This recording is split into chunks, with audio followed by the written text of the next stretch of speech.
You are listening to This is Oklahoma, hosted by Mike Hearn, telling stories of Oklahomans and those that have made it their home. What's up, guys? Welcome back to another episode of This is Oklahoma podcast. Mike Hearn here, your host, back with another episode. Excited to share this episode with you today, but before we do, I've got to thank our sponsors. First of all, the Oklahoma Hall of Fame. They've been a huge part of this podcast for the last few years. So the Oklahoma Hall of Fame have been sharing Oklahoma's story through its people since 1927. For more information on the Oklahoma Hall of Fame, go to www.oklahomahof.com. And for daily updates, go to oklahomahof on Instagram and give them a follow. Our other sponsor today is Chickasaw Nation. Now, the Chickasaw Nation have sponsored pretty much everything in Oklahoma. They're a huge supporter of Oklahoma, and it's an honor to have their name and their brand supporting this podcast. A huge shout out to Governor Anatobi for supporting this podcast. It really means a lot. Our third sponsor is Diffie Ford Lincoln down in El Reno. Now, this one makes me so happy because these guys are great friends of mine, play a lot of golf together. I've bought my cars from them, do most of my oil changes down there, have a cup of coffee, hang out down in El Reno. It's a good spot to go. And not only are they great friends, but they provide a great service. So for over 60 years, third generation family owned Oklahoma business down in El Reno. They're also in Bethany as well. So people in the Bethany area know the Diffies really well. But if you're looking for anything new, used, Ford, Lincoln, or whatever, I'm sure they could find anything you want. Check them out, diffieford.net, and then on Instagram at diffiefordlincoln. This episode is presented by Citizens Bank of Edmond. Citizens Bank of Edmond has been serving Edmond since 1901. They pride themselves on investing in the community and are here for all your personal and business banking needs. For more information, go to mycitizens.bank and follow them on Instagram at Citizens Edmond, as well as go bank there, because I bank there too. It's been a fantastic personal experience for me. I've had my podcast account there now, my podcast business account there now for 4 years now, I think, and it's been fantastic. So definitely worth your time. They're a great group of people, and they're always there to answer the phone when I forget my password, because I seem to forget it daily. So yeah, go to Citizens Edmond and check them out. It's been awesome. This episode is brought to you by the Doghouse OKC. Recently, I have been in need of some doggy daycare for my 2 pups, and the Doghouse have come in clutch. The team over there are incredible. They've taken care of my 2 golden doodles, and so it's been an honor to partner with them on the podcast and share the love. And the one thing that I do with the sponsors that I have is stuff that I use and recommend, like the Diffies with my car, Hall of Fame. They're awesome. Citizens Bank's where I bank. Chickasaw Nation, huge supporter of Oklahoma. And adding to that is the Doghouse. And so if you're in need of doggy daycare in the day or boarding overnight, they do grooming and other cool things too. But I've had a fantastic experience, and it's an honor and a privilege to share this with you too. So go to thedoghouseokc.com and follow them on Instagram at thedoghouseokc. And hopefully our pups will run into each other. What's up, guys? Welcome back to another episode of This is Oklahoma. Mike Hearn here, host, back with another episode. Gives me great pleasure to introduce to you my guest today, Mr. Scissorhands. Hey, what's up? Do people ask you what your real name is? Are you allowed to say what your real name is? My name is Corey Sutter. There we go. No warrants, no felonies. I'm good. Everyone, everyone's like, and I introduced you to someone just now, and you're like, hey, it's Scissorhands. So it's always that, right? That's the brand, that's the name.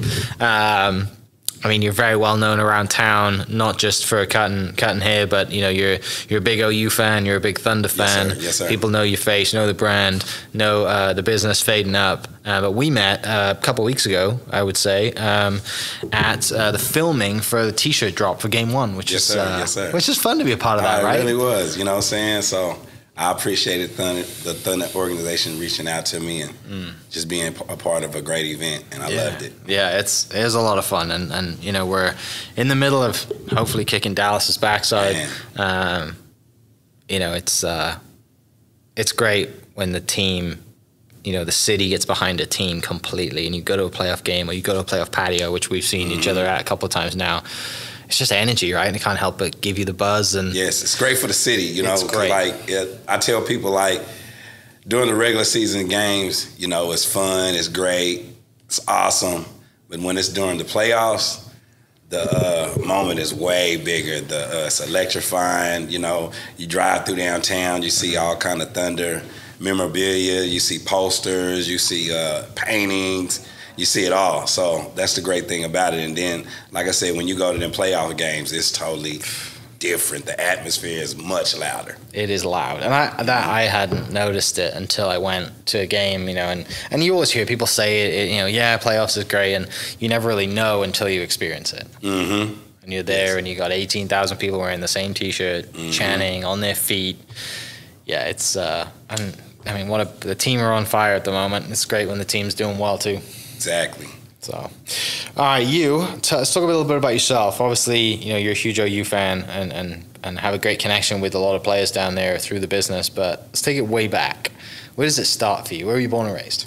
I was born in a small town of Atoka, Oklahoma. Okay. Right now, I think the population is probably like 3,000 people. Yeah.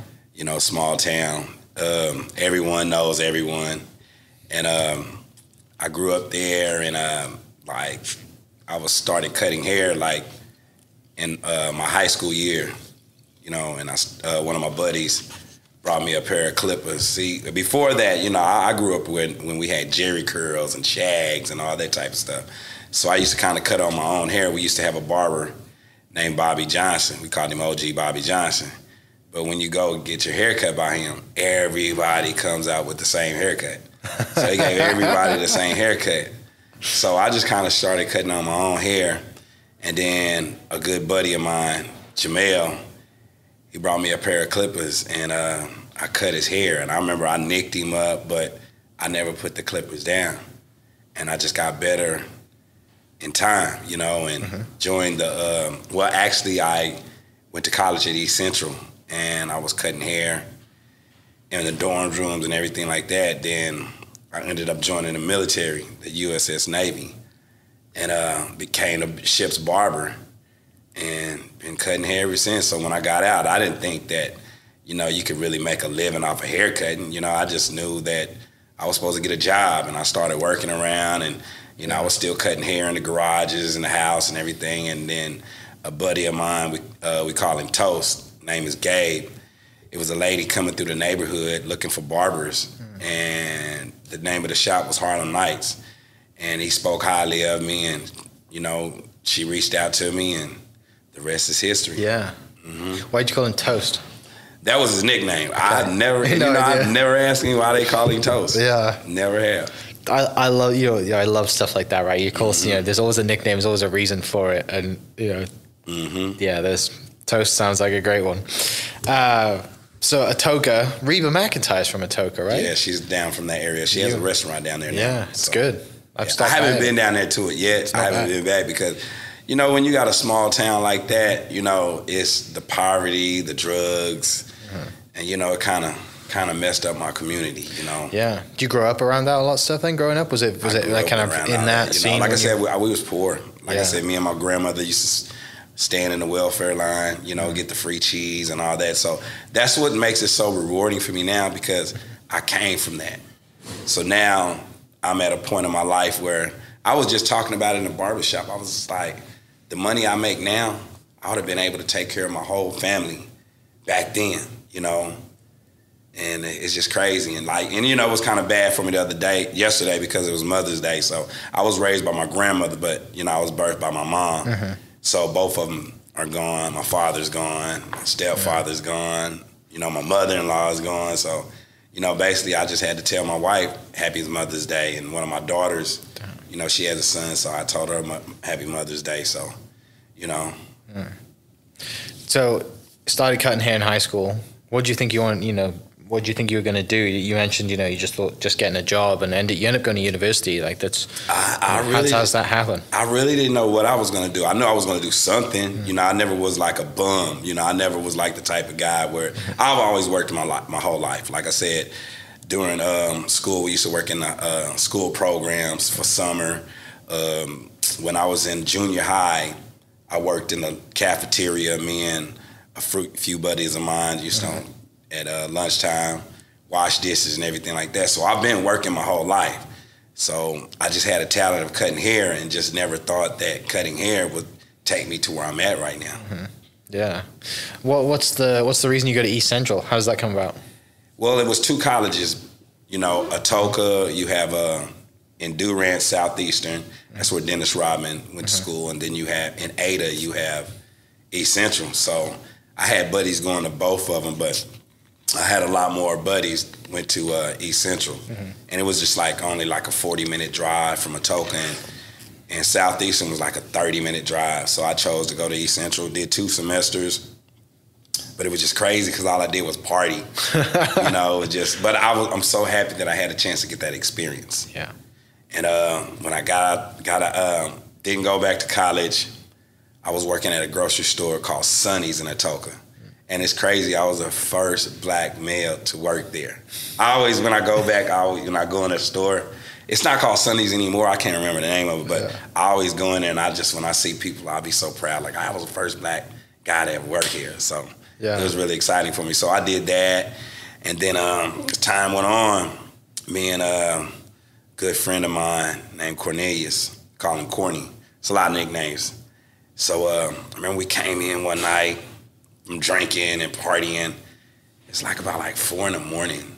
And, you know, I always make breakfast, you know, early in the morning. So I made breakfast for us and we eating, watching TV, and then a military commercial came on. So we just kind of looked at each other like, man, we need to get out of here. You know what I'm saying? Ain't nothing here. Because like I said, there's a lot of guys I looked up to, you know, that's on drugs, alcoholics. And, you know, when I was growing up, I just didn't have older guys in my life, you know, just giving us the game, telling us what we need to do, how to succeed. Because, you know, from a small town like that, you know, it's hard for people to come out and make it, you know, in the world. So we were sitting there looking at the commercials, and a military commercial came on, and he was like, you call him. I was like, you call him. We was going back and forth, and finally he called him, and next thing you know, he was in the military, just like that. Yeah. You guys went together, both in the Navy? We did the buddy system, you know, went to boot camp, and then they split us up. He was in Jacksonville, Florida, and I was stationed in San Diego, California. Okay. Just Navy by chance? Didn't think like I said, I'm not the sharpest knife in the drawer, but I'm not the dullest. You know what I'm saying? So we just took the test and we made it. You know what I'm saying? So we was like, that was the best thing. You know, because we thought we was going to go to the Air Force, but, you know, the scores wasn't high enough. So, you know, we was able to go to the Navy. And like I said, that was the best thing that ever happened to me in my life. Yeah. You know, I had a chance to see the world for free, different countries. Like I said, I done been to Dubai. I was in Dubai when it was a desert. Yeah. You know, I've been to Hawaii like 5 times. I done been to Spain, Italy, Turkey, Guam, Singapore, Hong Kong, you know, Canada, you know, Mexico, you name it. I've been there. So, you know, for a chance to see it all for free. And you can't beat that. And now, you know, I got my benefits and everything like that. So, you know, I go to the hospital when I need to and everything like that. And I understand now why a lot of people don't go to the hospital because they can't afford it. But by me going to the military, getting out with an honorable discharge, I'm able to go to the hospital anytime I need to go. Yeah, that's one thing this country does great is take care of its vets, right? It wasn't like that at first, you know, back in the days. But now, you know, if you do it right, do everything you need to do, it works. Yeah. So you go to San Diego, you get assigned a ship, and you get sent to San Diego, and you think, I made it. I'm going to see the world. I got out of, and you probably think I got out of Atoka at this point, right? Because a lot of people, like you said, don't. And kind of back home to me is similar to that. People just stuck in their bubble, stuck in their 9 to 5. That's just the way that their world works, and you don't know what the outside is like until you take that leap and you have faith in it and take that jump, and you end up in San Diego and you're on a ship. How do you end up? What was your role then in the Navy? I know you said you end up being the ship's barber, but how do you get? I was actually a boason mate. You know what I'm saying? We were like the first ones to get up, the last ones to go to sleep. So we're cleaning the ship. You know, when the ship goes into port, you got the lines, you put them all out, and it's a dirty job. So it was just by fate. You know what I'm saying? How it happened. You know, like I said, I always been cutting hair. So I used to cut up some of my buddies in the bathrooms, you know what I'm saying? So I got caught in there one time, and, you know, they gave me some problems about it, so I'd sneak in there from time to time and do it. And then it got back to one of the lieutenants that, you know, I was cutting hair, and one of the barbers the ship's barbers, he was getting ready to go to another command station. So they reached out to me and was like, you know, would you like to be a barber? And I was like, hell yeah, you know, way better than what I was doing. And got up in the barbershop, and it was crazy. I stayed clean. So like I said, I was an SH. It's changed now. It was a ship serviceman, but now it's been changed. So like we dealt with the laundry, the ship store, and the barbershop supply, you know what I'm saying? So yeah. What's the barbershop scene like on a U.S. Navy ship? Was there music bumping? Are we having a good time? I had a little stereo on there, but I couldn't have it up loud. You know, I had to keep it respectful and everything like that. But like I said, it was from what I was doing. I loved it. Oh yeah, I loved it. And then like I said, the barbershop, everybody hangs out at the barbershop. Yeah, you know, it's just crazy. It's just something. It's a good. Every man loves coming to the barbershop because at the end of the day, at the barbershop, you can kind of get your problems off your mind. You can talk about sports. You can talk about politics, religion. We get a lot of that, but I just tell everybody that as long as you don't disrespect one another, just keep it respectful because everybody's entitled to their own opinion. You know what I'm saying? Like, I'm not the type of person. I might look at you like you're weird, but you know, hey, that's your opinion. Yeah, it's a safe space. Yeah. Well, and you foster that too, right? When you're in charge of that, you know, and you get to be in charge of your space, and you're like, look, you're in my space here. Let's, no disrespect, but you're entitled to your opinion. And you just kind of, you cultivate that community in that time. And like, you know, if you're in the barbershop on the ship, everybody's coming to you, regardless of, like you said, regardless if they're scrubbing the floors or they're the ones steering the ship. Like, you know, so you get to meet all these great people and have conversations and pick the brains of some of different walks of life. You get to see how the people, where they come from, how they live, how they was raised, you know. And so you know, it's all about understanding understanding one another. With the haircuts in the Navy, it's not very creative, is it? No. So it was enjoy just doing haircuts, high and tights, you know what I'm saying? So it was simple. Simple. How long were you in the Navy for? I did 4 years. Okay. So you got to see all those countries in 4 years? Yes, I did. Wow. I did. I seen them all in 4 years. It was crazy because like when I came to my ship, the first one we was in dry dock. It was getting repaired. Okay. Because they had just came back from Westpac. So we was in dry dock, fixing up the ship and everything, and it was time to go. But one of the craziest things I never forget, people, you know how people are. You know, like I said, I'm not mad at nobody, how you are, how you live, what you've been through. You know what I'm saying? I wish you well. You know, I want everybody to make it in life. But it was this one oil tanker called the Exxon Valdez. And I remember we was in dry dock, and it was in dry dock too. So what had happened, I guess, I don't know what it hit, but it was a rupture in the hull. So it spilled oil. And I remember it was getting repaired and everything. And when it got fixed, they was getting ready to put it out in the water. It was actually people, like, I seen this with my own eyes, was strapping themselves up to the ship. You know, like they were in boats and they would get out and get on it and kind of find a way to strap themselves on the ship. And we was all like, look at these people. Like, where is this? This is in San Diego, California. To get out? In port. No, you know how you got protesters. Oh, okay. Sorry. Protesters. Yeah. Wow. Yeah, and that just blew my mind. Just to act, because I'm from environmental kind of protesters. I'm from a small town of Toca. Yeah. I'm not going to do nothing like that. You know what I'm saying? But to actually see this, and I was just like, wow, like, jeez. You know? Yeah. But just how people think, what goes through their mind, you never know what's going through another person's mind. So that's why I'm always like, when I see someone, I speak to them. You know what I'm saying? I'm the type of person I can hang out with the richest of the richest and the poorest of the poorest and come out with a friend on both sides. Yeah. Because I know what it's like on that side.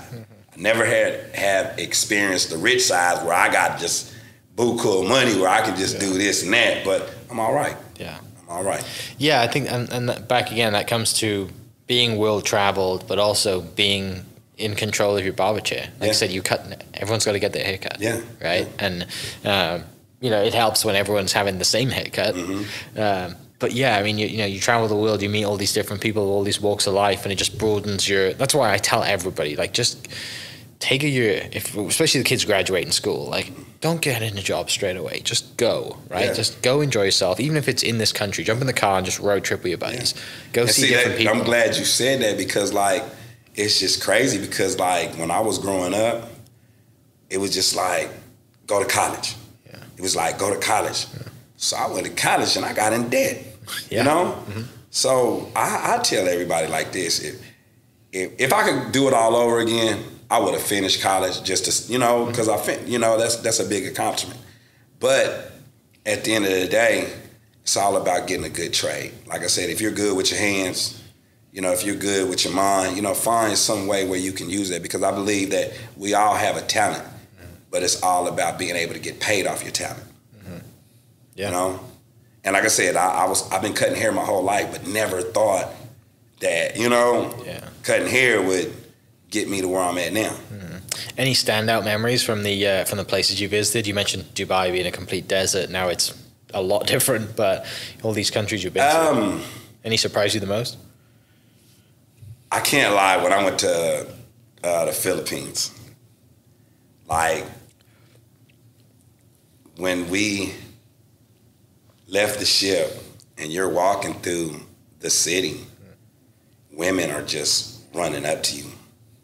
Like, and like just really wanna, you know, they was like, nah, these, you know, if you wanna link up with somebody, you gotta go in the club, you know what I'm saying? Because they get A's chested, because we're in the military. Yeah. I've never seen nothing like this before. Have you ever seen Full Metal Jacket? Yeah. You remember the part where the lady came up to the guy and was like, you know what I'm saying? Right. That is really real. But I had to realize, like, in these countries, it's real poor. Yeah. So they see you as a ticket. Yeah, they see you as a ticket. And then it's a lot of guys that's why you see a lot of foreigners over in America, because these guys go over there and, you know, from the military, and they wife them up, bring them back, which I'm not mad at nobody. Like I said, that's choice, how you do it, that's how you do it, you know. And when I went to Hong Kong, I've never seen so many people in my life. That city, they're just everywhere. They're everywhere. Only other place where I've seen a lot of people like that is when I went to New York City, in Manhattan, Times Square. But actually in Hong Kong, it's like they're everywhere. And the building's so high, and it's just crazy. Like, it was a culture shock for me, because I've never witnessed nothing like that in my life. Yeah. So it was just they everywhere. And then, you know, the thing that tripped me out, everybody loved hip hop everywhere I went. Really? Everybody loved. I remember how when hip hop first came out, I never thought that it would be where it's at now. But everybody loved and like I said, the dancing. Like, cause you know, back in the days, I was into dancing and everything like that. But you got these Asian people that can really dance, and like I said, it was a culture shock. And I remember when we went to Japan, Yokosuka, I seen these Japanese guys, they was rapping, and it was just like, Awasta Akakuka. And I'm just like, wow, like, so it just tripped me out. Yeah. But it was great to see, because like I said, I know a lot of people that really, some people that's only been to Dallas, some people only been here and there. Yeah. Like I said, I tell people, like, you gotta travel the world, you gotta see the world, because that opens up your mind. Because like if you in Oklahoma and that's all you know is Oklahoma, your mindset is gonna be like that. You know, so I was traveling at a young age. You know what I'm saying? My brother would get me and my grandmother and my sisters and his kids, and we take road trips. We used to go to California, we used to go to Florida, Houston. So I was like, as a young kid, I was seeing the world. Yeah. You know, I remember the first time I went to San Francisco. We was on Pier 39, and it was like just seeing all this, you know what I'm saying? So my mind has always been open. You know, so it's important to do that. You got to. You're right. You have to. And it gives you. It also makes you realize how, you know, you go to places like, you know, when you end up in, you know, for the Philippines, you realize how lucky and grateful you are. Yes. Right? It's just kind of like, you know, because there are days you wake up and you're like, oh, you know, especially, you know, even I went down to the reason I drove through Atoka to go to McGee Creek. Yeah. Stopped over there to do an interview down there. and it's not that far away. It's 2.5 hours from the city, right? And I sat with this lady who's worked for one of the state parks for 30, 40 years. That's all she's known. She's lived in that area. And part of me was like, I wish you'd travel to see the world. But then also part of me was like, I've grown up kind of in this. I've been, in Oklahoma City now for 13 years, and just driving 2.5 hours into a state park and sitting there on like a patio, interviewing this lady, and you're sitting there, the birds are chirping, they're on the lake, like it's beautiful. That's one thing I will honestly say I miss about my hometown. Yeah. At nighttime, you can actually see the stars. Yeah. No light pollution down there. You see the stars. That's one thing I miss. You can see them from, here, but not like that. Like you actually see the stars. Yeah. And it was just growing up, I always looked up at the stars. I knew I was going to make it. I just didn't know what I was going to do. Because like I said, the whole thing about it, I grew up poor. I didn't have the proper guidance. My dad, he was an alcoholic. I watched him drink himself to death. My grandmother was elderly, and my mom, we really didn't have a relationship, and she lived like in Sherman, Texas, which was like 60 miles from Atoka. So she come pick me and my sister up in the summertime, but it wasn't the best relationship, Yeah.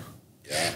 Let's dive into that then. Let's dive into sitting out in the countryside, looking at the stars, like that whole, manifestation's real. I'm a big believer of it. And there's a lot of things I can look back in my life, and it's because I, thought about it and worked at it, and manifestation plus working hard. You can't just dream it up and it's going to happen. There has to be hard work in there too. But talk about that for you. We're just, you're a kid, right? You're looking up at the stars. You're like, I'm going to make it one day. I don't know what it's going to be. It's like when I was growing up, like I said, I've always been into sports. But I tell everybody like this, I'm not the type of person that's going to tell a person you can do anything you want to do. I tell them like you can do anything you want to do if you like your mindset. You got to have the right mindset, because a lot of people think that they can do this, but their mindset, you don't have the right mindset for that. Not saying that you can't get yourself together, but you got to put in the work, and there's certain people that's not going to put in the work. Like I said, everybody can't be the quarterback for the Dallas Cowboys, the Green Bay Packers, Cincinnati Bengals, Miami Dolphins. Because your body, you're not physical enough. You don't have the attributes when it comes to sports. Because some people ain't built like you. I'm going to tell you like this. I remember the first time when I seen Kobe Bryant play. I was looking at him on the court, and I was like, he's built like a basketball player. Like I was telling my buddy, one of my barbers, Stu, and I was like, look how he's built. He's built for greatness. You see what I'm saying? Yeah. So, like I said, if you put your mind to it, you can do a lot of things, but you can't do everything. Yeah. Everybody can't be a rocket scientist. Somebody, you just ain't got it up there. Yeah. And like I said, mental health is real. Oh, yeah. Yeah, so if your mental capacity ain't right, Yeah. So, yeah. It's a lot easier to diagnose these days than it probably was back then, right? Mm-hmm. You're like, oh, he's just kind of a little off. He's just kind of a little weird, right? Yeah. And you're like, no, he's actually got mental health issues. Yeah. But it wasn't common to say that back then, right? But, like I said, we're living in a world now where it's like when I was growing up, certain words didn't bother people. That's what it was. But now we're living in a world now, it's like, I give it to you raw and uncut. I've always been like that. But some people that you just gotta watch what you say. Because like I said, I tell people like this, words can't hurt you only unless you allow them to hurt you. Yeah. You say whatever you want to say about me. I don't care. You know what I'm saying? As long as you don't get in my face and disrespect me. I don't care what you say. Like, it is what it is. Yeah. But you know what I'm saying? You prove people wrong about success. Mm-hmm. Yeah. That's the way to do it. Results. Yeah. Right? Yeah. No one take those results away from you. Exactly. Right? Exactly. Talk is very cheap, and that's the saying, right? Talk is cheap for the results. Is put your time in. You whatever it is that you decide to be good at, you put your time in, and you look back and you got the results there, and no one takes that away from you. Yeah, that's what lasts. Exactly. Yeah, you mentioned hip hop music. Is that a huge part of your life growing up? Yes, and it's crazy because so I'm from Atoka, Oklahoma, right? So the state line, the Texas, from Atoka to Texas was about a 40-minute drive. So it's actually closer to Atoka to Dallas than Atoka to Oklahoma City. So we could always pick up their radio stations. Okay. So we knew about all the hip hop, everything like that. But Oklahoma City, they didn't have that. Yeah. So it's just crazy when we have these conversations. I'm from Atoka. I know more about hip hop than a lot of people in Oklahoma City. Yeah. Because they didn't have a proper radio station like that. They didn't come to later on. Yeah. So I knew about all the music and everything. And I never forget, it used to be on K104, it used to be a DJ named Dr. Rock. And he used to have a show. And I believe they formed a group. Remember, the rapper DOC? Yeah. Well, he's from Dallas. Okay. So they had a group called the Fila Fresh Crew. Okay. And it was 3 members. Yeah. So I knew about DOC and all that. And then when he went out there to linked up with Dre, and it was just I never met him. I met him later on in life, but it was I knew everything about him. So like I said, I love hip hop. And it's crazy because when we used to go out of town, everybody would want me to ride with them because they knew I had all the latest music and everything like that. So it was really, really cool, really cool. Fast forward a little bit then. You're in the Navy. You do your 4 years. You decide, you said you get honorably discharged. You come out. Do you come out back to San Diego or do you come out back home to Oklahoma? So I stayed in San Diego for a week longer. Okay. So I was I want to go home. But I didn't want to go to Atoka because I said I wasn't coming back. Yeah. I was I'm not coming back. So what I did, I hit my peoples up and hey man, I'm trying to come down there. What's good? What's going on? What's good? Come on. I was man, give me a place to stay and all that type of stuff. And I was he was come on. So I got my I got my plane ticket, and I had $4,000 in my pocket. And what year is this? 1993. Okay. In August. Got here and was here for 3 weeks and got shot. You got shot within 3 weeks? Shot within 3 weeks. And all the stuff out there in California with the gangs and everything. Because I was in San Diego when they had them riots. Okay. I remember they tried to do a little riot in San Diego, but it was in L.A. And I had some buddies. Went to L.A. One of my buddies came back with a TV. I was I'm not going out there. Yeah, I'm not doing that. So yeah, I was here for 3 weeks and got shot. How'd you get? Where did you get? Where were you at when you got shot? It was a situation where we had a situation where we kind of got into it with these guys, and it was a female involved. 9 times out of 10, but it was out of my control. You know what I'm saying? It had nothing to do with me. It was just a situation with my peoples and everything. And we had an altercation with them and had a little tussle. Then a few days later, we was in apartments and all hell broke loose. Drive by? Nah, it was just they was outside. We just got back from Atoka. It was crazy because we went to Atoka for the weekend after we got to the fight. And we came back and they was there, and so we was outside. We went to the apartments, and I'll never forget this. We was in the apartments And I'm not going to go into full details. Yeah, you're good. It's one of them things I talk to you off camera. Yeah.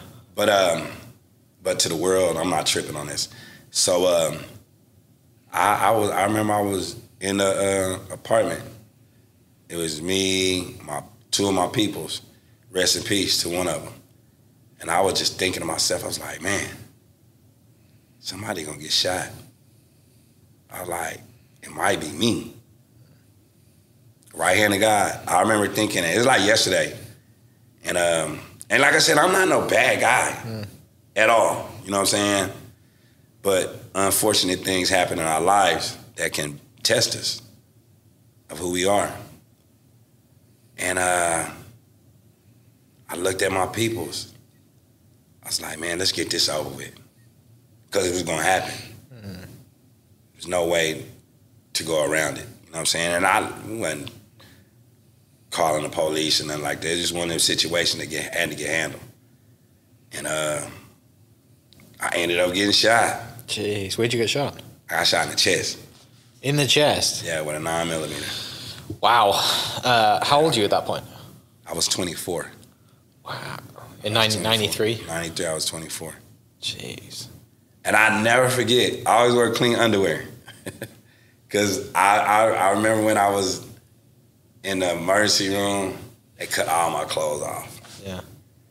So, actually, the pain didn't happen. What is the sensation of getting? It was like, I tell people like, it's like raise your arm up and let somebody hit you with a sledgehammer. Was it how close was the shooter? I can't. It was nighttime. Okay. So, But one of your buddies died. Nah, he died later on. Okay. Later on. Were you the only one to get shot at that point? Yeah. Then? And so luckily your buddies were there. Yeah. Grabbed you. So drove you to the hospital. It was crazy. I was like, man, I'm holding myself, and I'm like, man, I remember all this. And I was like, I'm glad that you're here to tell a story. I was like, man, I'm shot. I'm gonna die. But I'm still breathing. So that's when my will to survive really kicked in. Yeah. And then, and when my people moved my hand, it kind of panicked, like, and that's when all the pain hit me. So they rushed me to the hospital and everything. But what really, really, really hurt, and this when I said I wanted to die, they had to pop them tubes through my chest cavity to suck out the blood because I was bleeding internally. Yeah. And it was the worst pain I ever went in my life. And that's when I was screaming like I want to die. The pain was unbearable. Jeez. Like under the kind of in the side of your arm in the side here. Yeah. So I just remember it was like they put a mask on me. It was like, hey, it's gonna put you to sleep. Yeah. And I just woke up and I had tubes in me, IVs, everything. And but like I said, what I will say, it was one of the best things that happened to me because that's how I met I'm no longer with my ex-wife, but I had 3 beautiful children, out the deal because like I said, we met and she stayed by my side the whole time. Mm-hmm. So I looked at it, I always try to look at the bad things that can turn into good things. Yeah. Like I'm still alive, and I went through it and I have 3 beautiful children. I got grandkids, so I look at it like that. But it was just one of them unfortunate things that happened because it was crazy because I remember back then, if I told somebody got shot, they look at me like I'm a bad guy. Like, no, yeah, I'm not. It was just an unfortunate situation. Like I said, there's a lot of people that's been shot, being at the wrong place at the wrong time. Yeah. Yeah. Did you ever meet the people who saved you that day? Like the guys in the hospital? I've never ran into the doctors. It was so long ago. Oh, yeah. You know what I'm saying? Like, I just remember I was in the hospital. I was there for like five days. Jeez. And I remember I got out, and I had staples, you know what I'm saying? And it was crazy because, like I said, I could be hungry and I could eat half of a sandwich and I'd be full the rest of the day. So I would never wish that on anybody. No. You know, but like I said, I feel like the Lord gives his toughest battles to his strongest soldiers. Were you religious before that? Excuse me? Were you religious before that? Like, had you grown up around faith before that? I grew up in the church. And no disrespect to the Church of Christ. Yeah. That's what I grew up in. I didn't grow up in it. Yeah. So I remember growing up that the way they believe is like if you don't belong to their congregation, you're going to hell. So I remember growing up as a kid, I'm telling some of my buddies, like, man, y'all going to hell. You know what I'm saying? Like, and that's what's wrong with the world today. A lot of people try to beat you up with the Bible. You know, we're going to have a conversation about it. We can have a conversation. But don't try to beat me up. You know what I'm saying? So as time went on, the older I got, I started seeing the bad within the church members. You know, I started seeing all the bad things that they were doing. So I was like, I don't want to have nothing to do with this. So I remember I went to church when I was in East Central. Had a good friend of mine. Her name was Kim. And she took me to her church. And like the Church of Christ, like I said, they don't have no instruments. They don't know. It's just like old song hymns. But at her church, oh, they was up jumping and praising, and I'm looking like, what am I doing? What's here? going on? But then I just looked at it like, you know, if you go to church and you don't get nothing out of it, it was pointless of going. So I have my own personal relationship with the Lord. Like, if I feel like I go to church, sometimes I would go to church just because I started going to the people's church. And the pastor, when he met me, it was like he was a fan of mine. And I'm like, oh, that's really cool, you know? So, but I liked it, you know? And my ex-wife, I used to go to her church. But it was like, I remember this, right? So, how certain people are when it comes to the Lord. You know, so it's times you've been in church and you hungry, but everybody want to keep telling everybody, well, hey, this is going on. Like, church is about to be over with. So this lady, she got up and like telling her testimony. And this when, you know, common sense just ain't common no more. So she was like, she was in there with her grandson, I believe her grandson.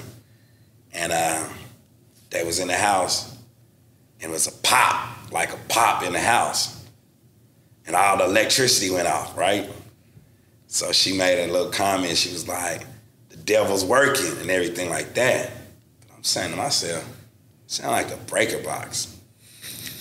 So she was talking and she said the Lord told her to go check the breaker box. And that was wrong. But I was just saying to myself, that's what it sounded like. So I had another situation. I'll never forget this. I was at a restaurant and it was these two ladies and a good buddy of mine named Derek. You know, I was just passing through, stopped through and everything. So I was talking to him, being me. And she was like, she was commenting on my voice. Like, I have a calling. And I was like, yeah, I heard that a lot of times, you know what I'm saying? And she was like, where do you go to church at? I was like, I really don't have a church, you know, like, but I go time to time, but I have my own personal relationship with the Lord. Then she was like, well, if you died today, where would you want to have your funeral at? So I seen where she was going. Great question. So I got a slick mouth. Yeah. You know what I'm saying? I can go with the best of them. Right. So I was like, we can have a funeral at the barbershop. I'm just being funny. Yeah. It made her mad. She said, well, if you were standing in front of the Lord right now and he asked you, like, what'd you do for him and all this type of stuff, what would you say? I said, man, Why would I have to respond to that when the Lord knows everything I'm doing? Then my homeboy Derek went off on her.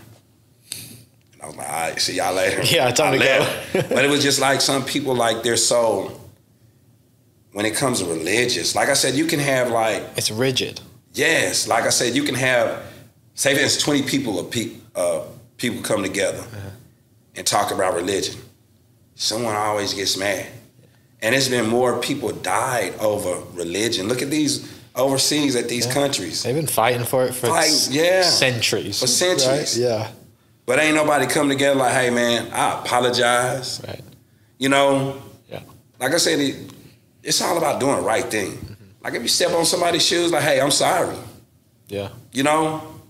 But yeah, that's when it, like I said, I got my own personal relationship. I wake up every morning. I don't just pray for me. I pray for everybody. You know what I'm saying?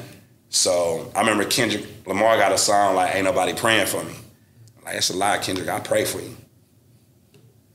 You know, people, for those that don't like me and for those that do, I pray for everybody.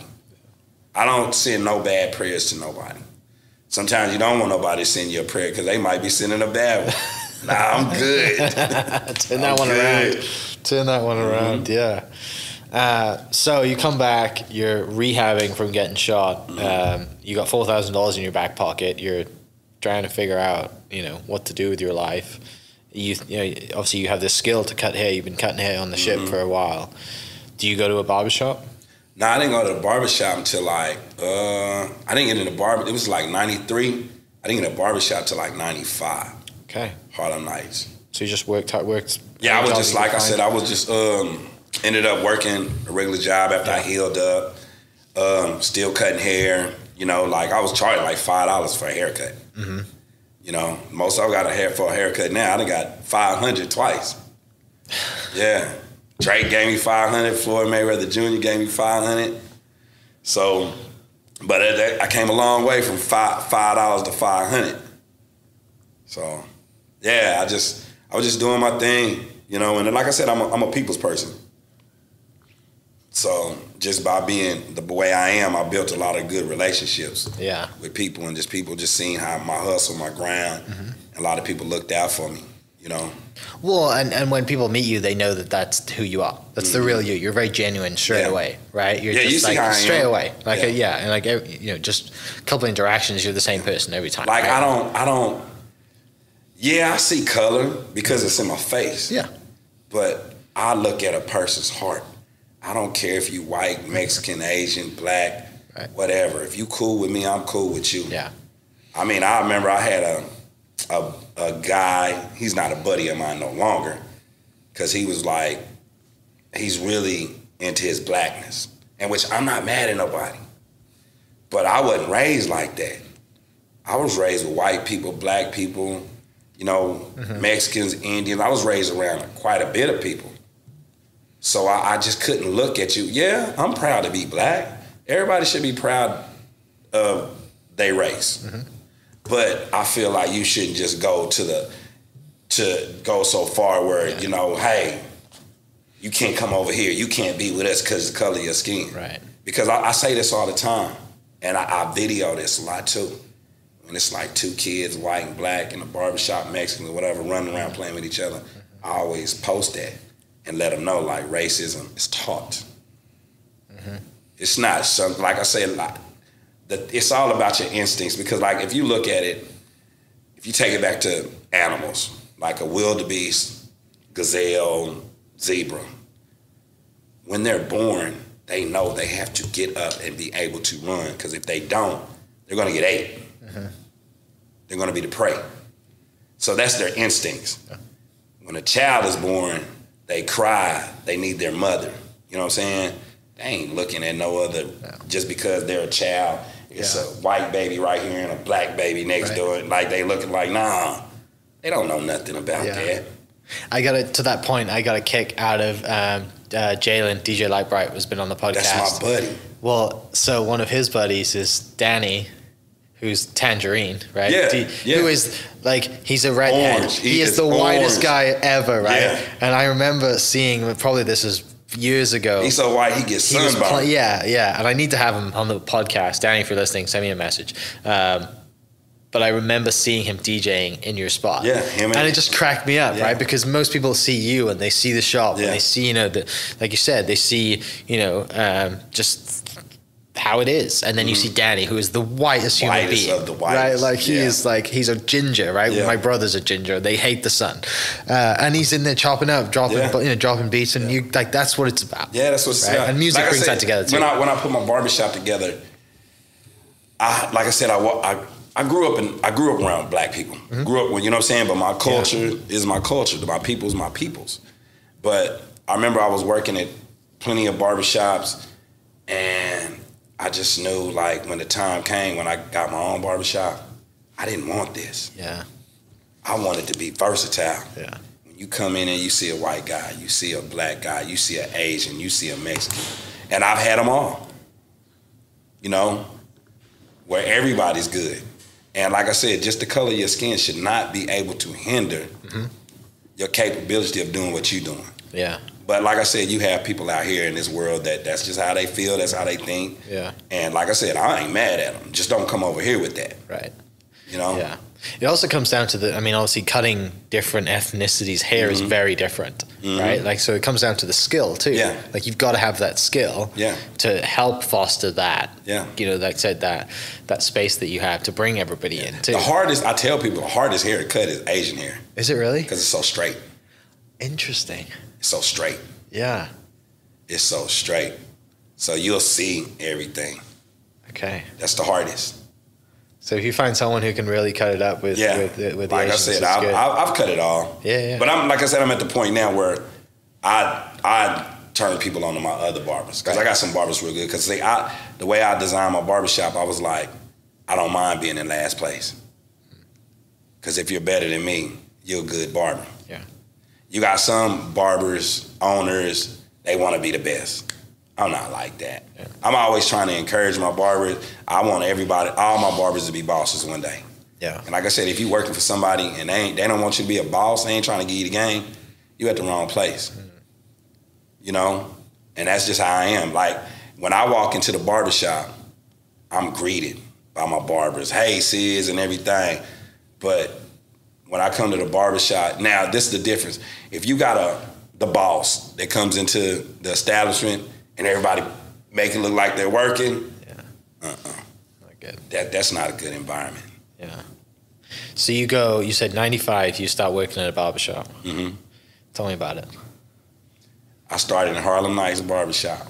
And it's crazy. It was a barbershop and a beauty salon. It was a beauty salon in the back, and it was a barbershop in the front. But every barbershop, or everywhere I worked, I changed the dynamics.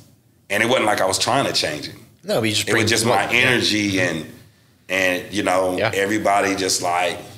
And then when I started meeting a lot of people, like when I started dealing with the OU football players, they started coming through the barbershop. You know what I'm saying? Like Adrian Peterson, Quentin Griffith, all back in the days. And like with Jamel Holloway that played for OU. And it was crazy. I met him in Atoka. He came to our high school to talk to us. And I'm not even realizing, like, one day this is going to be like one of my best friends later on in life. Yeah, wild. Yeah. Especially you being a sports fan growing up. It's crazy, like, me and Shaquille O'Neal. Like, he done shouted me out on TNT twice. There go my boy Scissorhands. Like, and just to hear him, like, man, I like the barbershop. You know what I'm saying? Yeah. Like Kevin Hart. Like, like just chopping it up with Drake when I cut him up. And it was just like, at the end of the day, these people are who they are. And when you're a genuine person, they see that.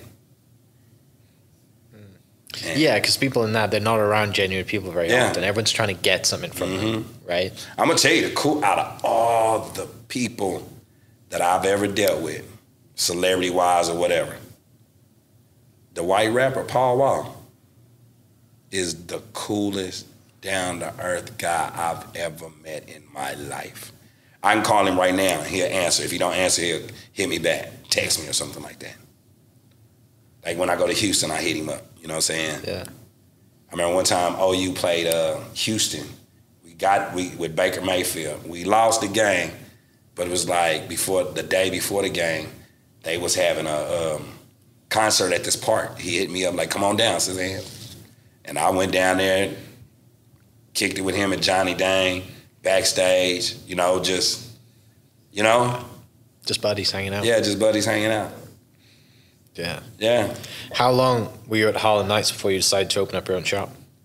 Actually, I was at Harlem Nights for 2 years. I was there from 95 to 97. Mm-hmm. Situation occurred where it was like time to move on from there. Just, I didn't like how it was going. Then I got some barbershop stories. Like, do it. We got time. I mean, I'm here for as long as you got time. Okay, I mean, we've been going, so. I went around the corner to a shop called Step Aside. It was a beauty salon, but they had a room in the back, so they allowed me to work there. And I ended up getting fired. And the reason why I ended up getting fired, like in the 90s, gangbanging was really big down here. So like I said, I dealt with a lot of gang members. You know, like I said, I done cut their hair and I just couldn't shake them. Just couldn't shake them.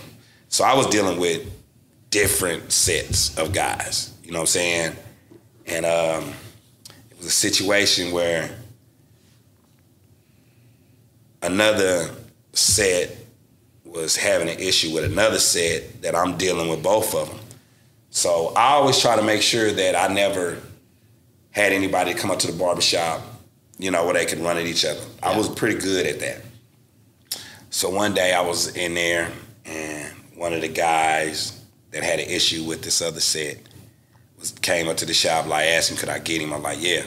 So they went outside and they was kind of chilling. And next thing you know, one of the guys, and rest in peace, you know, he's no longer here with us. But he was, I'm not just gonna call him a troublemaker like that, but he was in them streets and young and he was like, he's about to go tell them guys that. I said, nah, don't do that, don't do that, don't do that. He went and did it anyway. And so these guys had ended up, one of my buddies that was belonging to this gang, he ended up getting stabbed by these guys at the 7-Eleven. I'll never forget. So they came back, started shooting. Then they started shooting back. This is in a parking lot. Outside your spot. Yeah, you know, but like I have nothing to do with this. Yeah. That's the difficult position to put you in, right? Everybody was on the ground and the ladies, and the owner was like, you're fired. Like, I ain't got nothing to do. Because you're clients. Yeah, she said, because of you. So I was like, man. And I was like, man, it's crazy. So I told the other guy, I was like, man, they fired me, man. So you had nothing to do with that. I was like, I know, but y'all did. So next thing you know, he was like, man, I got you. So he hooked me up with this lady named Javon's, and I started working at her shop. But he said, next weekend, just had you some money to eat on. And they took me to Dallas, and it was like, it was mastered the No Limit concert with Snoop, when Snoop was with them. Okay.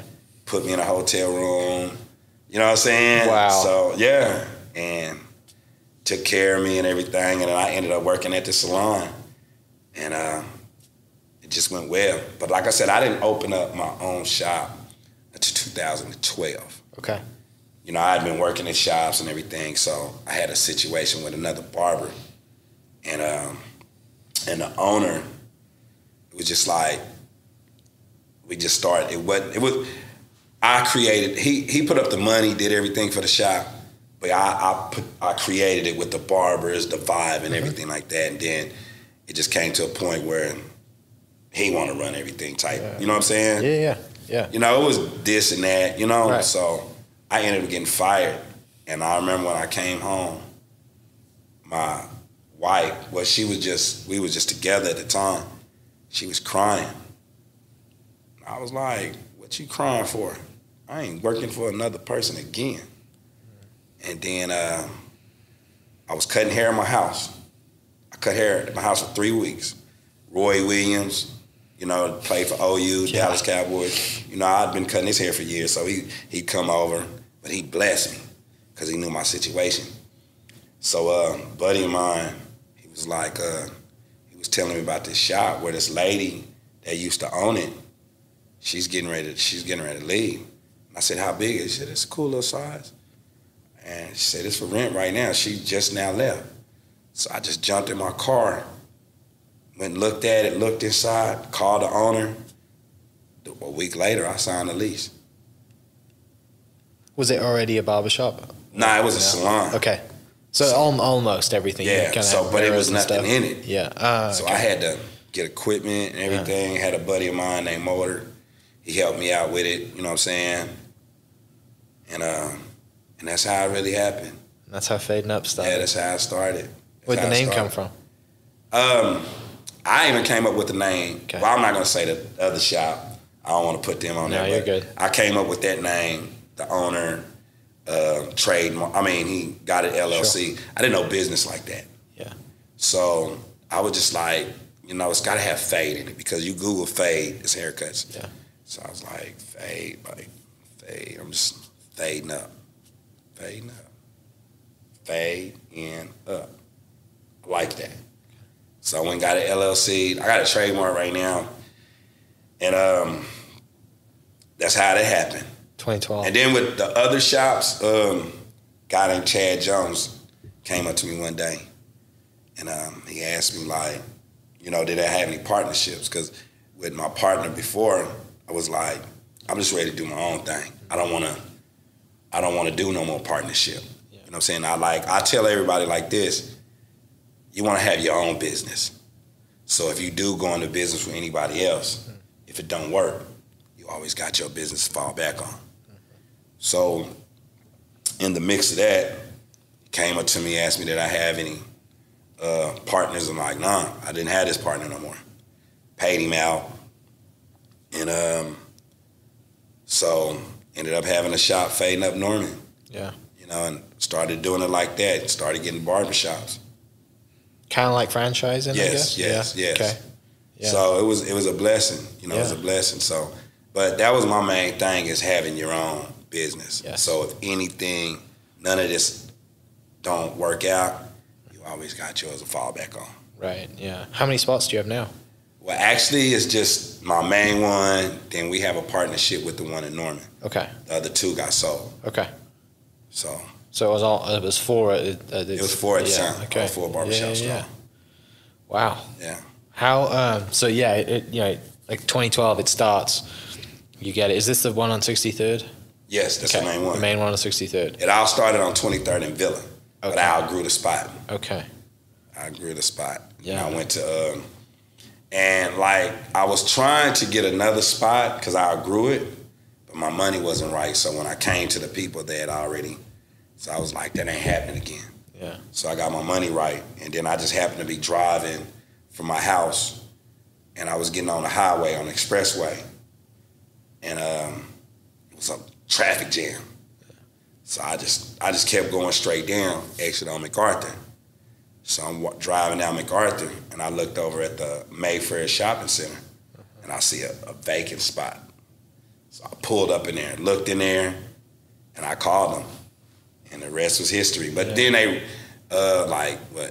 3 years later, they redid it and everything. So they gave me like 4 months to find my own building, and I went down the street to 63rd and Main. Yeah. And it's been history. And then, like I said, the property manager, it's right next door to me. It's an open space. Okay. So they threw me a sweet deal, and so now I'm getting ready to do a beauty salon called Styling Up. Nice. Because I had a partnership. We had came up with I came up with that name. Did a partnership. It was over in the Dale City area, Oklahoma City, right off 44th and Sooner Road. But it just didn't work out with me and my partner at the time. Yeah. And I just got out of it, and then he ended up moving. And I'm like, well, it's only right to use this and go forward with it. Yeah. How do you end up with building a relationships with football players and you mentioned cutting Drake's hair and all these mega stars? How does that happen? Well, how I linked up with the OU football players, I had a buddy named Ahmed Kaba. I used to cut his hair when I was at Harlem Knights. Yeah. Came out of Sophomore. And no, Westmore. And one day he came up to the shop and he said, hey man, OU gave me an offer.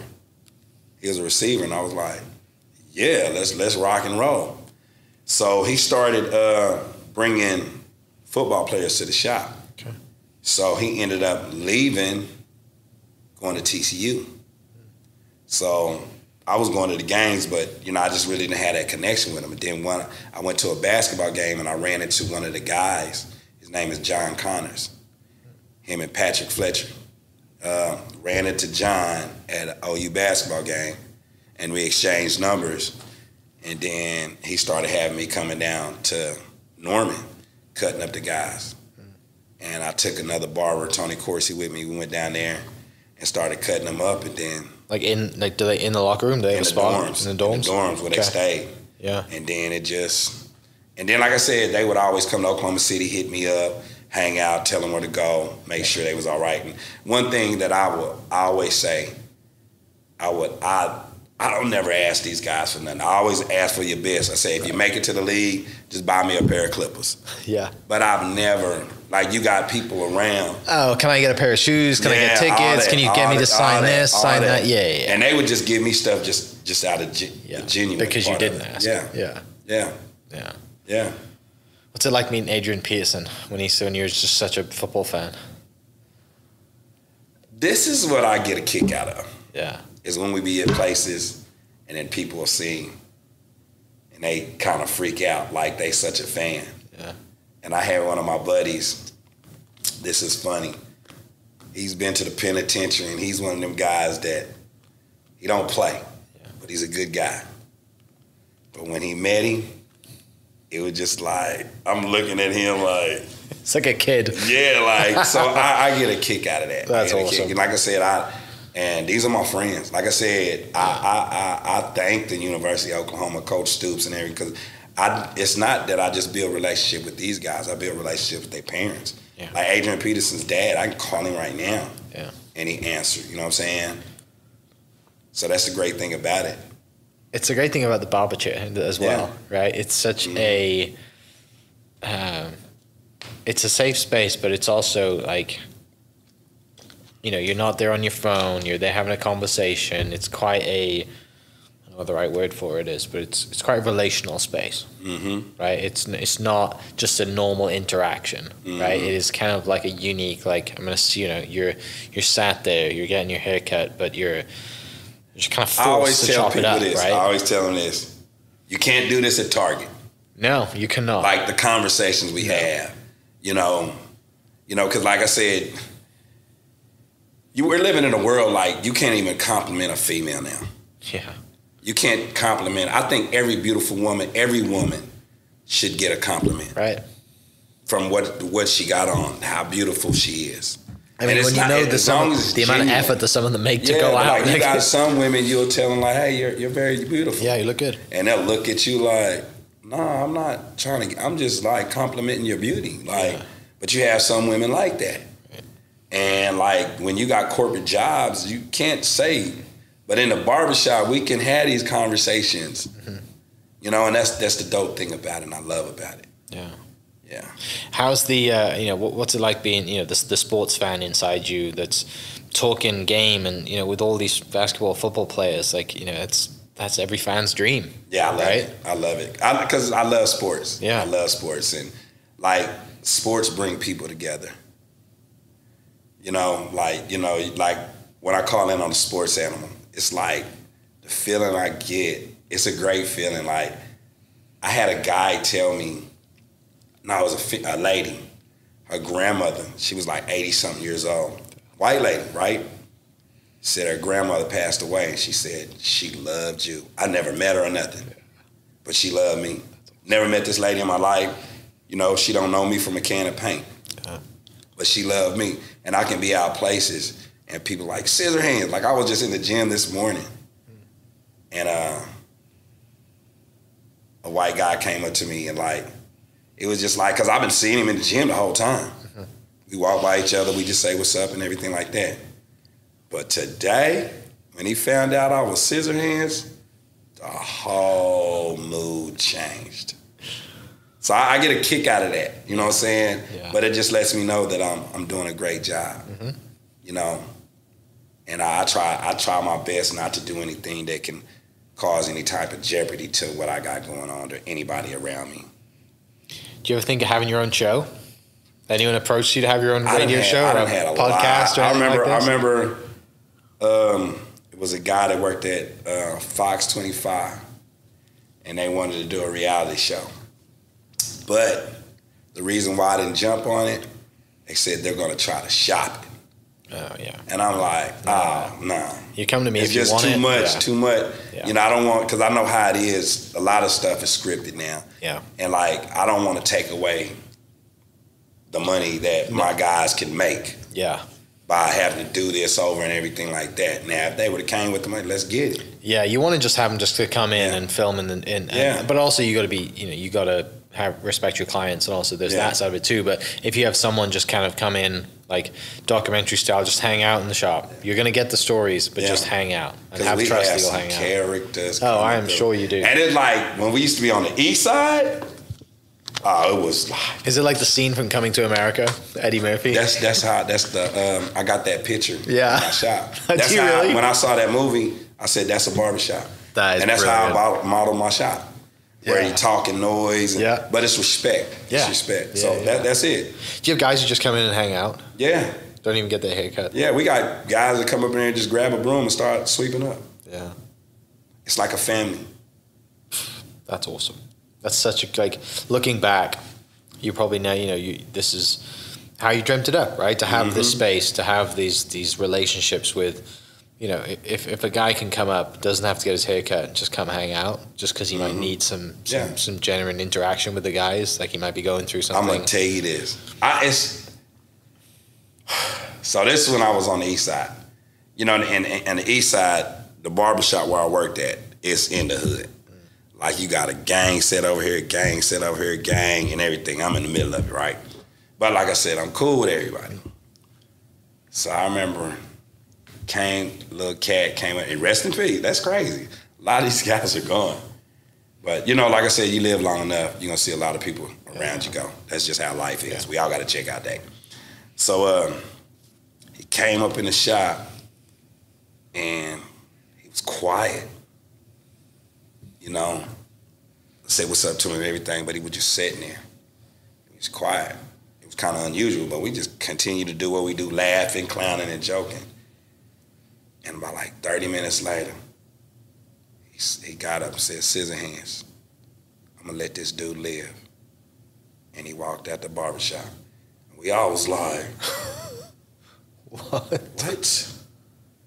But just our vibe and how we did it, we actually saved 2 lives. Yeah. I remember, man, boy. It was a situation, and this is in the hood on the east side.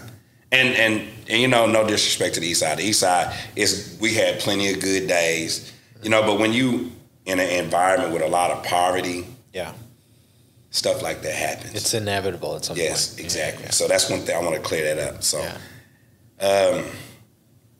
one day we in the shop and we hear like some confusion going on outside. So we all looked out and there was some guys fighting another guy. But come to find out I was told it was over money, the street stuff. Sure. So one of the guys, he started pulling out his gun and it's like broad daylight. So I'm like, man, what can I do? So, and there was a lot of people up at the shop. And I just said, too many witnesses, bro. Too many witnesses. And he got to looking around and said, you raised his hands. And took off running. And I wasn't at that barbershop much longer after that. Yeah, it's not a good spot. Yeah, it was just too much. But like I said, I'm glad I went through these situations because as an owner, I know how to deal with them. Thank God I've never had to deal with that type of situation. I remember it used to be guys saying, like every time they came into the barbershop, they had their gun. So when they come into the barbershop now, they was like, man, I like the environment. I feel safe. You know what I'm saying? Yeah. So that's the great thing about it. But like I said, it was all a learning experience for me at the time. I had to learn, you know what I'm saying? And I done told some of my buddies that was in the streets, and I'm like, man, I wish I could have whispered in y'all ears and telling you. But like I said, I didn't know. I didn't have the blueprint at the time. And some of these guys are never coming home. Yeah. Made so much money out in them streets, but for what? To pay these lawyers, to take your money, all your assets, but that's all they knew. Yeah. It's a mad world, isn't it? Yeah. Right. But you know what I'm saying? It don't stop for nobody. No. You're right. Yeah, I mean, like I tell people, like, death only hurts when it's close to you. Somebody just died. You see what I'm saying? Yeah. And they only gonna mourn you for so long. But my thing is, I just want to be a legacy where they talk about me forever. Where it's good talk. So that's what I tell everybody, be a legacy. You know? Where people, when they speak on your name, they smile. That's a good person. Yeah, so. How do you live every day to with that in mind? It's just my mindset. Like I said, I grew up not having nothing. I remember doing, back in the days, for Christmas, we didn't get Christmas presents on Christmas Day. We had to wait till the first of the month when my grandmother got her check. Yeah. And we only got one toy. Because I think her check was on like $400 a month. We was living in that hood housing or whatever, so it was free, you know what I'm saying? But $400 a month? Like, I done made that in a day. So just realize what I went through. But like I said, I knew I was poor, but like I said, we ate. Yeah. You know, my grandmother made sure we ate. My dad made sure, and even though he was an alcoholic, but it was just, I've been through them situations. Like, a lot of people don't know what it's like to wake up in the middle of the night and you got roaches crawling over your face. I know that. Go in the kitchen, turn on the lights, and it's rats and roaches just running around. Yeah. Like, I went through that. I remember I caught a little baby rat. I'm young. I love animals. Yeah. And I had the little baby rat. And my grandma was like, boy, and she used to cuss real bad. She knocked it out of my hand and beat it with a cane. I named him Squeak, too. And she beat him. She killed my little rat, man. Yeah, I was so mad at my grandma. I was really, really mad. I think I told her I hated her because, like, that was my little buddy, little Squeak. Oh, that's awesome. Yeah. What do you tell people now? People come to you, they're probably, you mentioned earlier on, like, you didn't grow up with any kind of guidance, any mentors, any people that, give you advice growing up. And, fortunately now you are that for a lot of people, right? And whether it's, young high school football players that are sitting in your chair that go on to do great things and play for OU, or it's, kids who want to start businesses and, it can be done because of where you come from and the stories that you've told today. How do you tell the next generation and kind of give them that advice that you never had? I mean, it's all about your circle. You know what I'm saying? Build a circle of winners. Be around like positive people. You know what I'm saying? If you're the smartest one in the room, you're in the wrong room unless you get paid for it. Yeah. You see what I'm saying? Mm-hmm. Like, we all know what's right and what's wrong. Temptations is there. And like I said, at the end of the day, when you're growing up, you're supposed to do dumb stuff. But learn from it. Yeah. And don't continue to make these mistakes. Because all it takes is a couple of seconds to trick your whole life off. I tell them that. But I understand because at the end of the day, I remember how my grandma and my dad used to talk to me growing up, certain people. But certain people, like, it's crazy how you can say something to someone, but someone else say something to them and it triggers their mind. Yeah. So, live, love, and enjoy life because we all got a checkout date. The whole thing about it, when people die, a lot of people don't look at it like that can happen to them and really realize it. Like, death don't discriminate. It has no age limit. Yeah. So, like I said, I'm just trying to live forever. When I say live forever, that's what my name is, my legacy. When you speak on Oklahoma City, Oklahoma, whatever, you have to speak on me. Yeah. Great way to impact the world and great way to look at it, right? Mm-hmm. If you're thinking at that every day, you're always going to kind of wake up with a good mindset and you're always going to like I said, yeah, God, that constant reminder of, what are people going to think of me when I'm gone? And working towards that, it changes your mindset and every interaction you always have. remember this. You're going to be dead longer than you're alive. Yeah. So everything you need to do, whatever you're trying to do tomorrow, you need to do it right now because we only got so many tomorrows. Yeah. Definitely. I had my buddy, his dad had passed away, good friend of mine. He died of cancer. So I had to cut his hair. He just, you just seen it. But I was like, when I die or anything like that happening, I want to have that attitude. He was still talking noise. He had, already came together with God and everything like that. So, but when he passed away, it was crazy because my mother-in-law she was about to pass away of cancer. So we was at her house, at her apartments down here, and all the family was around and everything, and it was just sad. So I just told my wife, hey, I'm about to go around to my buddy's house right around the corner. Like right when I got back, she passed away.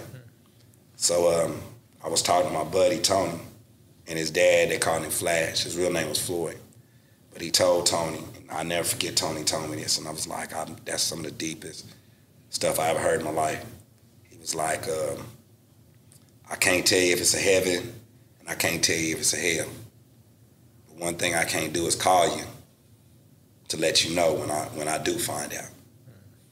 So whatever you got going in life, live the best of it. And that really, because that's the truth. Because like I said, I'm a realist. Mm-hmm. Like I said, there wasn't no videos back in the days, the biblical days or anything. The only thing we can go by, like if you go by the Bible, but there's so many different religions and, you got the Muslims, you got Buddha, you got all that. Nobody's really going to know until that day comes. So when he said that, I was like, that's true, because we really don't know. Yeah. We're going by a book. And then I look at it like this. Men do lie. Women do lie. Yeah. And then like I said, I can read the Bible and you can read it and we both get a different interpretation out of what we just read. Mm-hmm. So like I just tell people, man, just do good things. Yeah. I don't see why you wouldn't be able to go to heaven if you don't do good things and be a good person, help others. Yeah. One thing, if you don't believe in anything, believe in yourself. And that's one thing I do. I believe in myself because I'm going to be all right, for real. I woke up this morning. Somebody just took their last breath. It wasn't us. Yeah. Rest in peace to them. Right. Mm-hmm. Yeah, man, it puts things in perspective, right? And just going through the things that you've gone through, the friends that you have, the friends that you've lost, family been come and gone. Like it's, I think we don't lift our heads out of the sandbox. Just past Monday, a buddy of mine passed away. Yeah. Then the next day, my other buddy passed away. So I got to go to a funeral this Saturday. But like I said, at the end of the day, that's just life. That's just one thing. That's one thing guaranteed is death. That's guaranteed. Like I said, I've seen it. Yeah. I almost came pretty close to it. Yeah. So yeah. Jeez. But like the will to survive is amazing. Because I told you when I got shot, I was like, man, I'm shot. I'm gonna die. Yeah. But I'm still breathing. I might make it. Yeah. So no matter when it comes to bad, you gotta think good. There's always a way out of situation. Yeah. Don't rain forever. Does in Wales. Yeah. No, it doesn't. Yeah, no, you're right. It's life's such a crazy thing when you look at it, right? Like, people take it for granted or don't realize that, like, all the little things and how we get to where we are and how life could have completely changed. And you never know, right? Yeah. You never need to take a different turn and you meet someone or you go in the Air Force instead of going in the Navy, right? Like all these little things, like I still got best friends that I call to this day, friends like that we, keep in touch and so I mean it's great. It's great. Like I said, I have so many friends. Like I done just ran into people like they ain't got no friends. I'm like, hold on. Yeah. It's like 7.5, 8 billion people on this earth and you ain't got none? Yeah. you're the one that's messed up. Right. Yeah. It's a you problem. For real. You're the messed up. Like, it's too many people on this earth for you not to build great relationships with. Yeah. Yeah. Yeah. Well, mate, it's been a pleasure. I know we could sit here and chop it up and talk a lot, but in the interest of time and people listening, we can definitely do this again. But you have Styling Up. That's the new thing that's coming. That's the goal. Yeah. When's that going to be ready? Well, we just went in negotiation last week. Okay. They, the property manager reached out to me, and he had reached out to me like a couple of weeks before, but I really wasn't tripping on it. Yeah. But then it's all about timing. Yeah. And it just, so It's coming. Gave me a sweet deal. And so I'm getting ready to go LLC it and everything like that, because it used to my buddy that was a part of it, but he moved. So I'm just going to go ahead and go from there. Nice. Well, that's exciting. Something to look forward to. And also, we got to do them haircuts Wednesday. What's We've been that? giving out haircuts at the Citadel Park. You've been doing partnership with we Thunder. did it last Tuesday and Thursday. We were just supposed to do it for them 2 days. But then they reached back out to me and they want to do it again. So that means that came from the higher up. So just see how them kids are, we're putting, like, even if you got a bald head, we'll paint it in there. You know what I'm saying? Color it in. The OKC. So we're doing all that. So so we got to pull this off. We got to pull this off. Hopefully when it's air, you know what I'm saying? Heck yeah. We didn't want Exactly. Definitely. Well, yeah, mate, it's been a pleasure. Thanks for coming in. Thanks for sharing some stories, chopping up, telling some stories. I'm grateful for the stories that you have. Glad to meet you. Yeah. No, this is not the last time we're going to meet and hang out together. And shout out to the Thunder, because that's how we linked up. We wouldn't exactly. Yeah. So for people listening, if they don't know who you are, I will put the link to your spot, Fading Up, in the description, show notes, and your Instagram and stuff. But for people listening, Thunder Up, and we will catch you next episode. Cheers. Let's go. Hope you guys enjoyed that great episode. Thank you so much for listening. As always, huge shout out to our sponsors, the Oklahoma Hall of Fame, sharing Oklahoma story through its people since 1927. For more information on the Oklahoma Hall of Fame, go to www.oklahomahof.com and follow them on Instagram for daily updates at OklahomaHOF. Our other sponsor, the Chickasaw Nation, amazing sponsor. They do amazing things for the state, and they're always sponsoring something in Oklahoma. They're a huge supporter of Oklahoma, and without their support, we wouldn't be able to do what we do. And our third sponsor is Diffie Ford Lincoln down in El Reno. Now, this one makes me so happy because these guys are great friends of mine, play a lot of golf together. I've bought my cars from them, do most of my oil changes down there, have a cup of coffee, hang out down in El Reno. It's a good spot to go. And not only are they great friends, but they provide a great service. So for over 60 years, third generation family owned Oklahoma business down in El Reno. They're also in Bethany as well. So people in the Bethany area know the Diffies really well. But if you're looking for anything new, used, Ford, Lincoln, or whatever, I'm sure they could find anything you want. Check them out, diffieford.net, and then on Instagram at diffiefordlincoln. This episode is presented by Citizens Bank of Edmond. Citizens Bank of Edmond has been serving Edmond since 1901. They pride themselves on investing in the community and are here for all your personal and business banking needs. For more information, go to mycitizens.bank and follow them on Instagram at citizensedmond, as well as go bank there, because I bank there too. It's been a fantastic personal experience for me. I've had my podcast account there now, my podcast business account there now for 4 years now, I think, and it's been fantastic. So definitely worth your time. They're a great group of people, and they're always there to answer the phone when I forget my password, because I seem to forget it daily. So go to Citizens Edmond and check them out. It's been awesome. This episode is brought to you by the Doghouse OKC. Recently, I have been in need of some doggy daycare for my 2 pups, and the Doghouse have come in clutch. The team over there are incredible. They've taken care of my 2 golden doodles, and so it's been an honor to partner with them on the podcast and share the love. And the one thing that I do with the sponsors that I have is stuff that I use and recommend, like the Diffies with my car, Hall of Fame. They're awesome. Citizens Banks, where I bank. Chickasaw Nation, huge supporter of Oklahoma. And adding to that is the Doghouse. And so if you're in need of doggy daycare in the day or boarding overnight, They do grooming and other cool things too, but I've had a fantastic experience, and it's an honor and a privilege to share this with you too. So go to thedogHouseOKC.com and follow them on Instagram at thedogHouseOKC, and hopefully our pups will run into each other.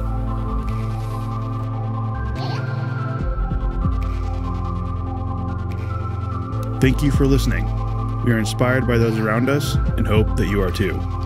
Make sure you subscribe to this podcast on your favorite podcast platform and leave us a review so we can keep telling your stories. For more great Oklahoma content, follow This Is Oklahoma on Facebook and Instagram.